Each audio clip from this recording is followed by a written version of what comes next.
Tukwanirizaako nate olunaku lwaleero ennaku z'omwezi ziri 3 omwezi gwa 7 omwaka 2026 era nga lwe lunaku olusembeddeyo ddala mu mwezi guno ogw'omusanvu. Nate nkujjukiza nti tukyagenda mu maaso okusobola okuba nga tukuweereza emboozi okuviira ddala mu kitundu eyo gy'owangaalira mu mawulire gaffe agafeeyo nga tuyita wano ku mikutu gyaffe gye mugatta abantu egy'enjawulo okutuusa olunaku olwennyini lwe tunadda ate osobola okuba nga otufuna butereevu ku TV yo. Nze Jocelyn Nakibulenga muzimu kuza tusobodde okubanga tukuŋŋaanya akawungeezi k'olwaleero y'emboozi ya Katikkiro wa Buganda Charles Peter Mayiga ono nakowodde abantu b'Obwakabaka bwa Buganda obutattira ku liiso omuntu yenna agezaako okuyisa amaaso n'okulumba Obwakabaka. Okwogera nno bino ono abadde ku mukolo ogw'amatikkira ga Kabaka ag'omulundi ogwa 33 n'ayambalira abo bonna abalumba ssaako n'okulengeza ababassa ekitiibwa mu buwangwa bwabwe n'akitegeeza nga kino bwe kikolebwa mu butamanya.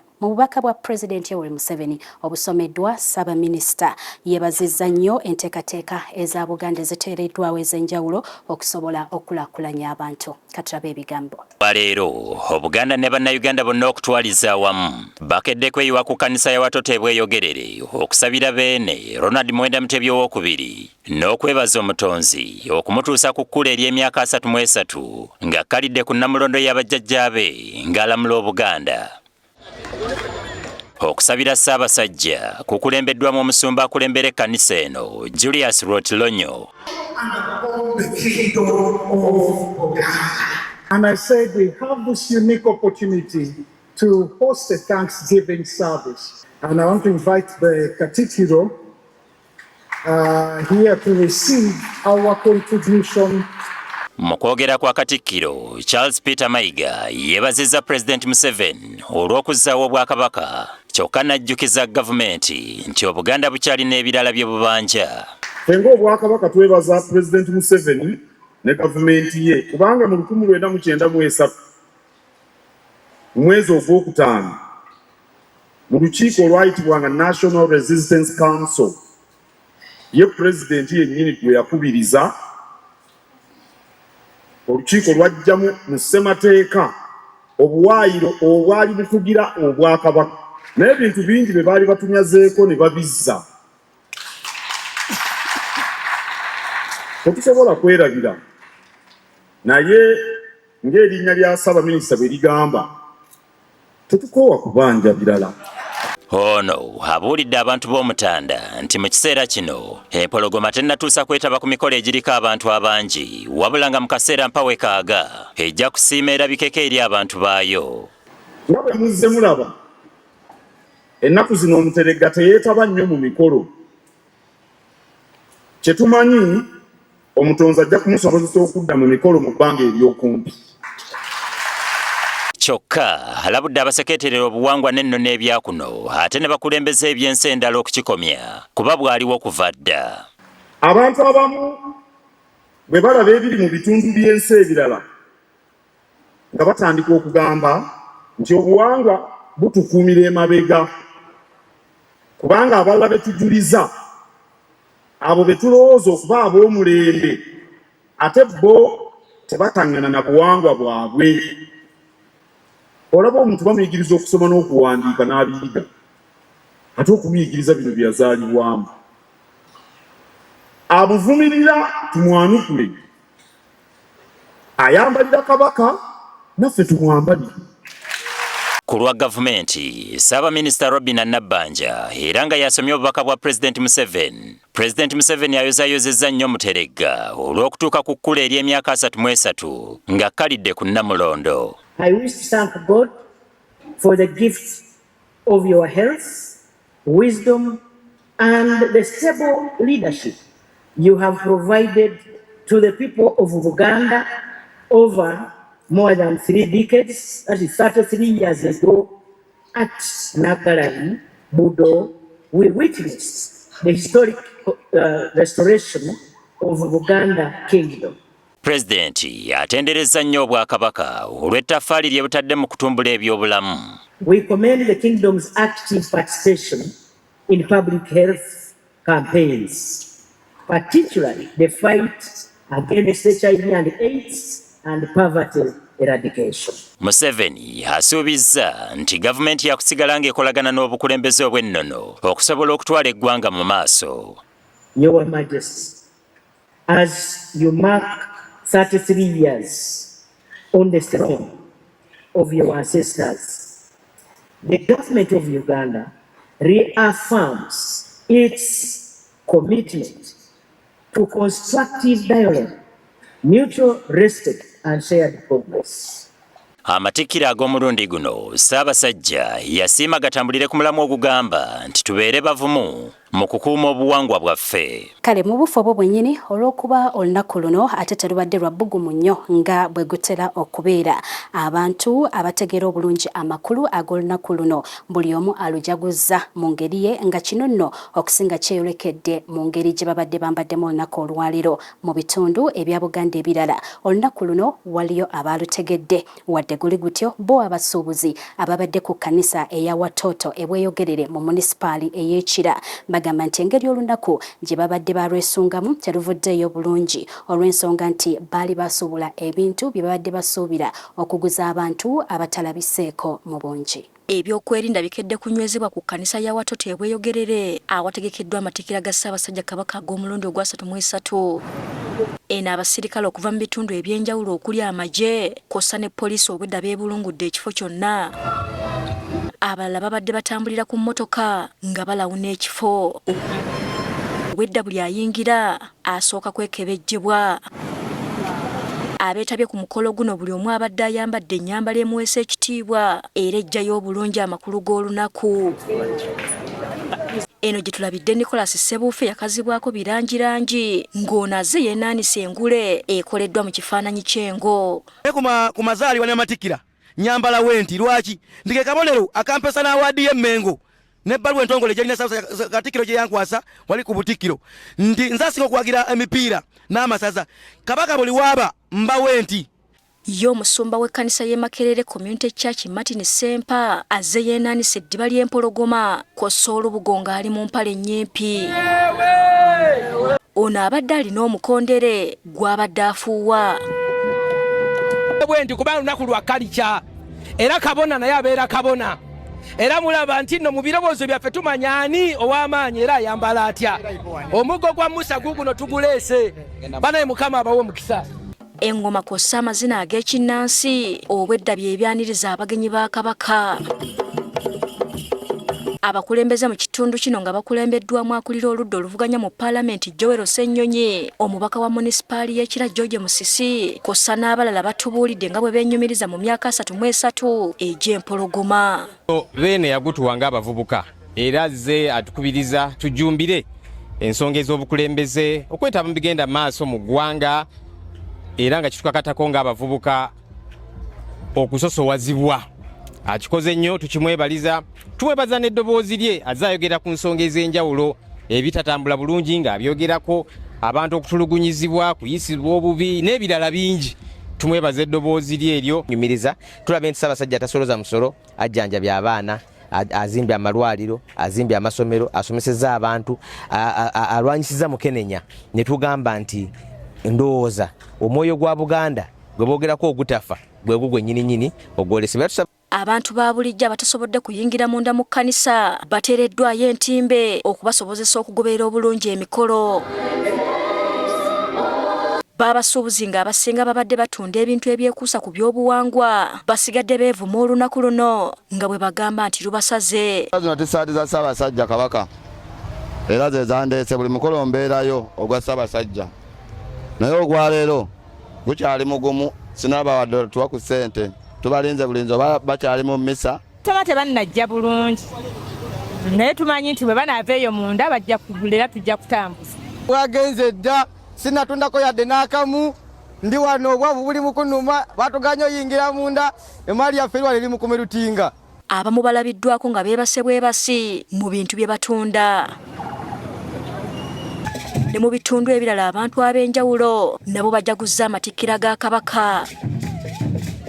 Twebaza Omukama Ssaabasajja olw'okukuuma, yeebale okukulabirira, twongera okusabira Ssaabasajja oyongere okukuuma Obuganda. Abasajja atwalidde obulungi bw'ensi asobodde otuwa basale z'abaana abasoma mu masomero atufiiriziza omutima ogw'okukolera awamu nga Abaganda ate ne Uganda yonna okukolera wamu. Kale ebintu bya Ssaabasajja tebiggwa malojja era njagala omwebaza nsaba Mukama amuwangaze abeere n'obulamu obulungi atusaba n'Abagereka ayogere okugerekera.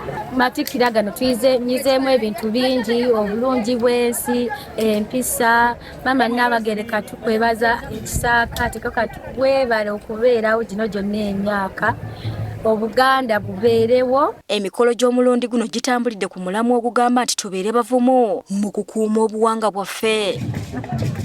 Nga tukyagenda mu maaso n'omukolo gw'amatikkira aga Ssaabasajja Kabaka, obadde okimanyi nti wakati mu kuteekateeka omukolo guno ate waliwo olutalo olw'obuwangwa olumanyiddwa ng'olw'ebirumbirumbi olulina okulwanibwa buli mulangira alindiridde entebe y'Obwakabaka newankubadde emikolo mingi egikolebwa olw'ensonga eno. Mu mboozi eno tugenda kulaba butya olutalo luno gye lulwanibwamu. Wakati w'ekyasa ky'e13 ne 14 mu nsi muwawa wabalukawo olutalo kakuuse olwafubutula omufuzi eryafugisa omukono gw'ekyuma omukambwe ebitagambika era yali aliisa abantu akakanja Bemba Musota. Kyogerwa nti Bemba okukulembera ensi muwawa yeewaŋŋamya bwewaŋŋamya kubanga omulangira Kintu ye yalina okulya eŋŋoma wabula muganda we Bemba n'amulemesa era okukakkana nga Kintu awaŋŋanguse. Nga wayise ebbanga omulangira Kintu yeekuŋŋaanya n'azimba eggye okudda ku butaka okulwanirira obusika bwe era yayitira ku mazzi gye yasanga Gabonga akulira ekika ky'emmamba n'amuwungula okutuuka ku lukalu era n'amuyambako okulwana olutalo olwafubutula Bemba. Olutalo luno lwanyenyetira okutuuka ku kasozi Naggalabi Buddo mu Busiro Bemba Musota we yali yakuba embuga ye. Kyokka olw'okuba olutalo luno lwali kafungula nkete baatuuka ekiseera ng'ebyokulwanyisa bye balina tebimala wabula nga b'abalwanyi bangi. Kino kyabawaliriza okufuna ebirumbirumbi nga zino ze mmuli ezisongoddwa okweyambisibwa ng'amafumu mu kiseera eky'okutabaala. Nga beeyambisa ebirumbirumbi baasobola okuwangula Bemba Musota n'abatabaazi be era ne bamukunkumula omukono mu kibya.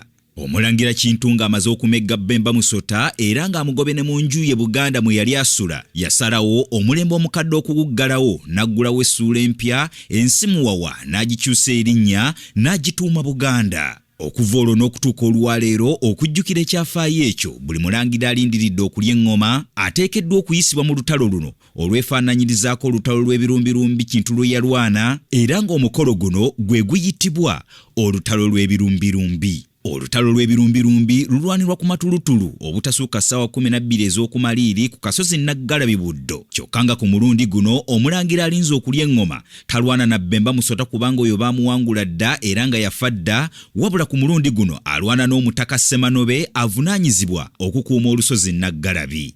Olw'okuba olutalo luno kabonero bubonero kiba kizibu nnyo Ssemanobe okuwangula omulangira alinze okulya eŋŋoma. Olutalo luno lukulu nnyo kubanga kabonero akoleka amaanyi n'obusukkulumu obw'omulangira agenda okulya eŋŋoma okukuuma ekyafaayo ky'olutalo luno muwawa mwe yava okufuuka ensi Buganda. Kale n'omulangira Ronald Muwenda Mutebi owookubiri nga tannaba kutuuzibwa ku nnamulondo y'abajjajjaabe okulamula Obuganda ku kasozi Naggalabi yasooka kulwana lutalo luno olw'ebirumbirumbi era n'awangula Ssemanobe. Ekyaddirira kwe kukola emikolo emirala egyamufuula kabaka omujjuvu owa Buganda. Bulijjo weekuumire mu kumanya. Nze Gerald Damulira. Kino ky'ekiseera okulaba nti Obwakabaka obuzzizaawo. Wangaala nnyo Ayi Ssaabasajja Kabaka wa Buganda. Okweyongerawo waliwo ensasagge egudde ku kyalo kya Lutanga mu disitulikiti ey'e Masindi oluvannyuma lw'abasajja abatemi b'ebikajjo ate okulumba kkanisa ne batemaatema abakkiriza olw'enjawukana mu by'obufuzi. Kigambibwa nti entabwe yavudde ku bakulu ba kkanisa eno eya Canaan Jerusalem Miracle Ministries okuwagira munnaabwe Kamugisha eyabadde yeesimbye ku ssentebe w'ekyalo mu kalulu akakaggwa ekyokuwagira ssentebe abaddeko Sabbiiti Yokoyaasi eyabakkiriza okuzimba kkanisa mu kitundu mwe babeera. Abantu abatemeddwa mu ssaawa zino bali mu ddwaliro bafuna bujjanjabi wabula nga bali mu mbeera mbi ddala. Katubalabe. Godfrey Nisima, Charles Talemwa ne Robert Nisima tubasanze ku ddwaliro lya Purity Medical Center Masindi nga bafuna bujjanjabi oluvannyuma lw'obulumbaganyi bwabakoleddwako bwe babadde mu kkanisa eya Canaan Jerusalem Miracle Ministries nga basaba. Okusinziira ku Daniel Lyabaho omu ku bagoberezi mu kkanisa eno kigambibwa nti abasajja batemi b'ebikajjo mu kitundu be baasazeeko kkanisa ne boonoona ebintu eby'enjawulo kusa okutematema be baasanzeemu nga guno gubadde mulundi gwa kubiri ng'obulumbaganyi ekikula kino bubakolwako. Olunaku lw'okulonda kennyini bajja ne barepinga n'abantu wano ne babarepinga kugamba bali balaba nti abantu bavuddewo bagenze okukuba akalulu. Omukulembeze wa kkanisa eno Pastor Daniel Muhanuzi agamba kyamukubye enkyukwe okulaba abasajja basukka mu 3 ababagalidde ejjambiya nga beetoloola kkanisa yonna nga basindiikiriza abantu okwamuka kkanisa sinakindi ne kkanisa okumenyebwa eve mu kitundu. Twatulyaho omukasheshe shaha emwe n'eddakiika 5 twayicura abantu baingi muno nga bambahika nk'abantu 300 baturumba ha kanisa baletwa emitwe 3 saidi y'ifo ne yaruguru oburugwizoba n'oburengeri bw'izoba n'obukiika bw'ekanisa baija n'emihoro n'emihini n'emiti baizire kututeera tutakumanya ekiri kugenda omu maisho n'enki. Abamu ku bakadde ba kkanisa eno obuzibu babutadde ku njawukana mu by'obufuzi olw'ensonga nti waliwo abagoberezi abeerema okuwagira ssentebe w'ekyalo abaddeko Sabiti Yokoyasi ne bawagira owaabwe okuva mu kkanisa ategeerekeseko erya Kamugisha ekyatabudde abawagizi kwe kulumba kkanisa. Abamu ku baatemeddwa ebyabatuuseeko babinyumya nga lutabaalo.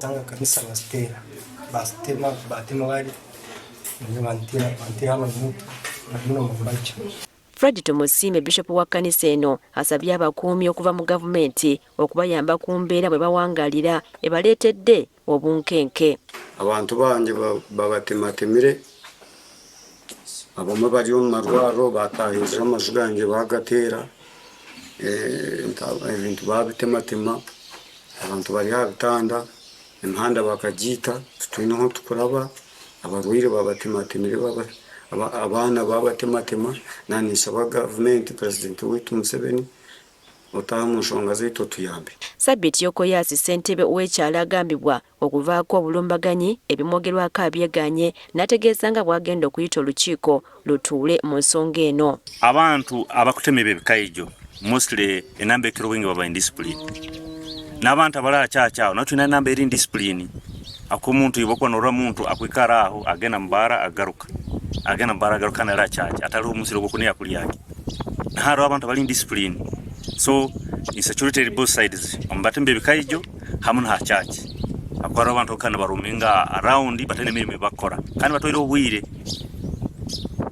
so no ha nkunihira obuzibu sakwana buruga so kugenda kora kuli kwikaza batembe bikaijo nabara ba chachi abantu bali indiscipline a chachi barugeho nabana abadamu bikaijo bali indiscipline batene bihandike bikubaza both sides bona bagende. Solomon Mugisha omukwanaganya wa polisi n'omuntu wa bulijjo Masindi ategeezezza nti omu ye yakakwatibwa ku bigambibwa nti yenyigidde mu bulumbaganyi buno ayambeko polisi mu kunoonyereza. Kwasire obakweta Rapaya Festo andogo tukumucharging omusango gwa unlawful wounding. Ng'oddeko abantu abaatemeddwa ebisolo n'ebintu ebirala bingi ebivunaanyizibwa ku kkanisa eno byonna byayonooneddwa ebirala ne bittibwa. Tukyakuweereza agafe nga tusinziira ku mikutu gyaffe gimugatta abantu okuli TikTok, okuli Facebook, okuli YouTube nga kwosa ne X. Ate bwe tugendako mu disitulikiti ey'e Ssembabule tukitegedde nti abakozi ba gavumenti amaaso gabamyuse oluvannyuma lwa minisita wa gavumenti ez'ebitundu Balamu Balugahara okulagira okukwata abasawo n'abakulira ebibira olw'enguzi n'okutunda ebyuma by'amalwaliro aga gavumenti. Bino nno bibadde mu lukiiko minisita lwe yayise olw'abakozi ba gavumenti n'abakulembeze. Mu kaweefube gwaliko ow'okulambula emirimu egikolebwa mu gavumenti ez'ebitundu mu bitundu by'eggwanga eby'enjawulo, minisita Balamu Balugahara bwe yatuuse mu disitulikiti ey'e Ssembabule yasoose kuyita lukiiko olw'abakozi ba gavumenti bonna n'abakulembeze mu disitulikiti eno. Yabadde wamu n'ekitongole kya State House Anti-Corruption Unit. Wakati mu lukiiko nga lugenda mu maaso, minisita w'ebyobulamu Anifa Kawoya ne RDC w'Essembabule Jane Francis Kagaye batabukidde omubaka wa Rwemiyaga General Emmanuel Rwashande nga bamulanga okuwa minisita Balamu amawulire amakyamu ku nsonga z'ettaka Essembabule.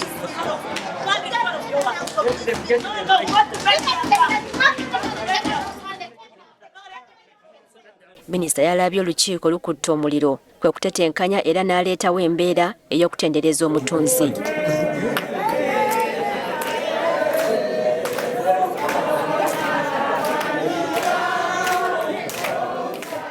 Oluvannyuma embeera yazze mu nteeko era olukiiko ne lugenda mu maaso wabula buli omu nga bw'atemya ku munne tebubakeeredde. RDC ono bwe mulaba ewaffe mu Ssembabule nga disitulikiti entalo z'amataka nnyingi. Naye tolina bw'ogenda okula mu konstituensi yange ng'ozuula nti omuntu yatemye munne batinganye kubanga tuzikwata babiri najja ne fayiro ne bali ne baleeta ne tuziwuliza bwe ziba zeetaaga kwongerayo mulangi president's office ne tugamba ziteeri. These old men are living. They are 85, 83, 81, 82. They are not here in the next 20 years. But then us who are still in 45, 47, 48, 50 and below, 60 and below, this is our country. The Rashandes are going away. So we cannot allow these people who are going away to go away with the good country and live for us a bad country and we inherit a funny bad country full of corrupt people in all sections of government. Omusawo wa Ntuusi Health Center 3 Dr. Muhammad Kawuki bamulumiriza okutunda ebyuma by'eddwaliro ne Benoni Bukenya avunaanyizibwa ku bibira okusaanyawo ebibira bya gavumenti era bano bakwatiddwa ne batwalibwa ku kitebe kya poliisi e Ssembabule.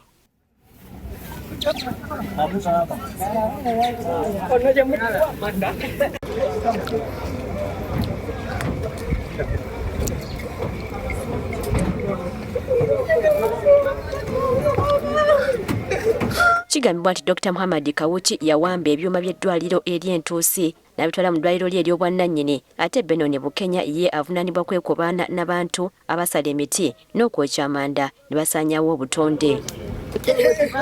Oluvannyuma minisita Balamu yagenze ku ttaka okuli abagagga abaasengula abantu ku ttaka lya gavumenti. Abantu be yasoose okusisinkana buli omu ettaka yabadde alyogerako bubwe.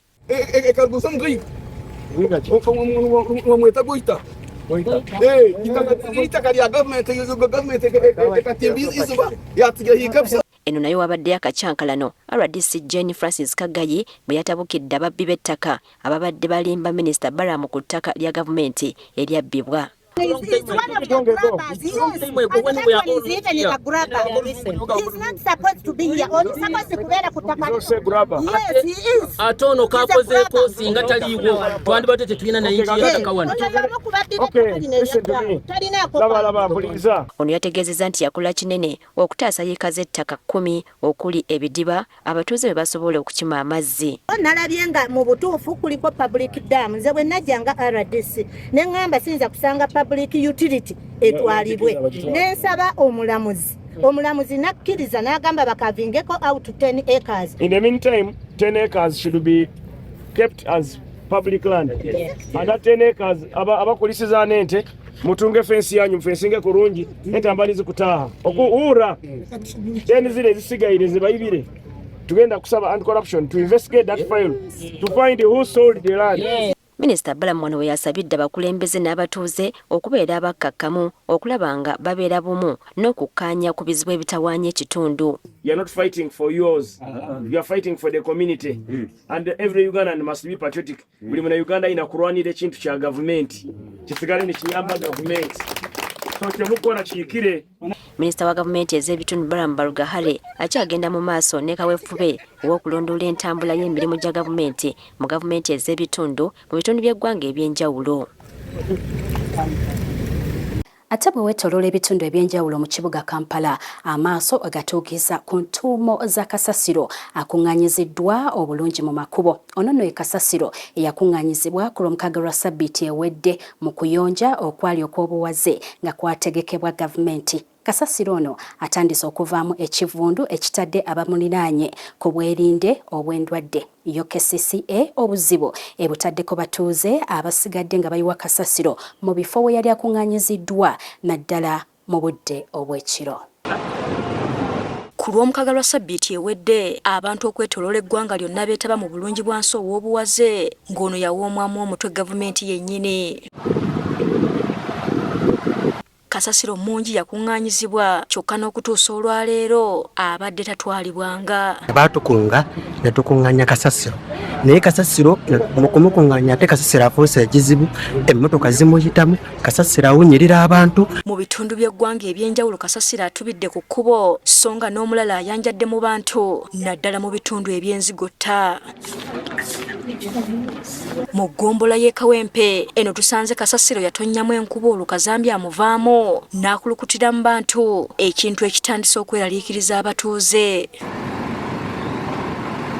Mu ggombolola y'e Nansana naye tusanze kasasiro asaasaanye buli wamu nga kino kivudde ku bisolo ebimutakula kw'ossa abavubuka abamunoonyaamu scrap oba ebyuma ebikadde. Kasasiro lwe bamukwata ne bamuyiwa banoonyaamu obucupa bwe twalondalonda mu myala obukutiya ne babiyiwa ne babigatta ebirala ne bisaasaana bwe bityo era ffe ate mulimu gaffe okujja nga tubikola ki tubikuŋŋaanya olw'okuba banoonya ki banoonyaamu obukutiya obwo butwala. Ismaili Kigozi ssentebe w'akazo Muganzirwazza twategeezezza nti singa gavumenti tekima kasasiro ono abatuuze be bandirumbibwa endwadde eziva ku bukyafu kuba kasasiro mungi eyali yayoolebwa mu kitundu kino. Kati laba ebinaka byonna bitandise okuba nga bivulula kitegeeza abantu baffe bagenda kufuna obulwadde ate nga twasanyuka nnyo ne twagala ekintu ekyo olw'okuba nti nno ebyalo byonna ne mu kibuga nga w'oyitawo wonna wapya na wonna balongosezaawo bulungi naye okulongosa ate kino abaganda kyebagamba nti twayosa ate ne twanika mu ttaka. Saamu Mugabe mmeeya wa Nansana Division agambye enteekateeka eno eya bulungi bwansi yajjira mu kaseera nga bo ng'abakulembeze tebagyetegekedde nga y'ensonga lwaki n'okutuusa kati kasasiro tannava mu bantu. Nansana teringa KCCA nti KCCA erina mmotoka ezaayo nga entity naye ffe Nansana tulina emmotoka emu bweti mu municipality eya division yennya ey'abantu akakadde akalamba tulina emmotoka emu. Mugabe agamba okumalawo ekizibu kino bagenda kufunayo emmotoka okuva mu bantu n'abavubuka okubayambako mu mbeera eno. Nayise abalina obusobozi mulina obusobozi emmotoka mujje tubayambeko tulabe tukola paperwork abavubuka ab'ekazo twagala ogw'omuka gw'ekazo kuba gukusinga abantu mu Nansana Division.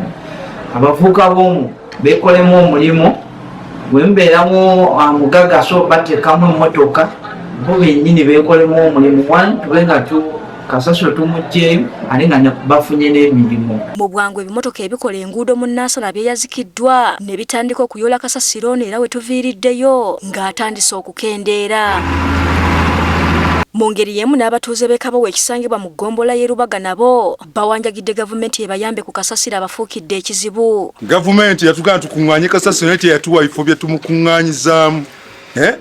Kasasiro bamukuŋŋaanyiza mu bifo bingi naye tebamuggyaawo. Mu kuyonja wano bwe tumulese ku nguudo ebbanga lyamazeeko limaze okukakasa nti abantu abo bawa kontrakita abamu tebalina busobozi bujja. Kasasiro ono yakuŋŋaanyizibwa ku mbalaza z'amayumba g'abantu nga n'omu abatuuze batandise okumusuula mu mwala ekintu ekiraliikiriza abakulembeze. Abantu abasinga obungi bamanyi balowooza nti kasasiro balina muyiwa mu mwala nti kasasiro alina kugenda mu mwala. Nedda gavumenti tuweereza abantu wansi basomese abantu baffe nti kasasiro okumuyiwa mu mwala kyabulabe nnyo emirala gijjula enkuba bw'etonnya amazzi gatuyingira mu mayumba. Daniel Nwabino omwogezi wa KCCA ku nsonga eno agamba kasasiro bagezezzaako okumuyola wabula obuzibu buvudde ku batuuze abayongera okumuyiwa ku makubo mu budde bw'ekiro. Kuva ku lunaku olwo paka katuze tujja kasasiro mu communities ku nguudo okulaba nti tuddawo okubeera n'obuyonjo obwaliwo naye era tuzzeemu ne twesanga nti waliwo abantu ate abatandise okuleeta kasasiro ku nguudo ekiro kubanga bamanyi muno tugenda kumuggyawo ne bava ku kiri ekyokutereka kasasiro waabwe paka emmotoka wejja mu lunaku lwa wiiki oba mu nnaku za wiiki engereke. Agamba nga bakozesa obuyinza bwa KCCA gwe banaasanga ng'ayiwa kasasiro mu bantu wa kukangavvulwa. Abatuuze ku byalo bisatu mu disitulikiti ey'Empigi bali mu kusoberwa oluvannyuma lw'abakyala kimpadde okutandika okubba obuuma obubala amazzi oba mita z'amazzi okuviira ddala mu maka gaabwe. Ebyalo ebikoseddwa kuliko Mayembe Upper, Mayembe Lower ne Kyasanku nga we bukeeredde olunaku olwaleero nga mita 6 ze zaakabbibwa. Kati balabe. Olwaleero ziweze ennaku 4 kasookedde bakyala kimpadde abeegumbulira omuze ogw'okubba obuuma obubala amazzi ziyite mita mu disitulikiti ey'Empigi ku byalo okuli Mayembe Upper ne Lower, Kyasanku ng'abatuuze b'eyo be bakyasinze okukosebwa. Okusinziira ku bakulembeze ku byalo bino, obubbi ekika kino babadde tebabulabangako. Nakifunye kuva mu batuuze bange batutte mita nga 10 wali ewa bingi n'ewalala. Naye ekirungi enkeera abakulu abakola ku by'amazzi bazze ewange ne banneebuuzaako. Badde essomero nga tukozesa amazzi ago. Banaye gavumenti tusaba buyambi kuba tumanyi bantu babba mita. Bano beewuunya wa mita zino gye zitwalibwa olw'ensonga tebalabangako dduuka litunda mita zino. Naye tujja kwebaka naye twagala kumanya mita bazitwazikozesa ki, mulimu ki? Kubanga kiteekwa okuba nga National Water balinako kye balina kye bamanyi.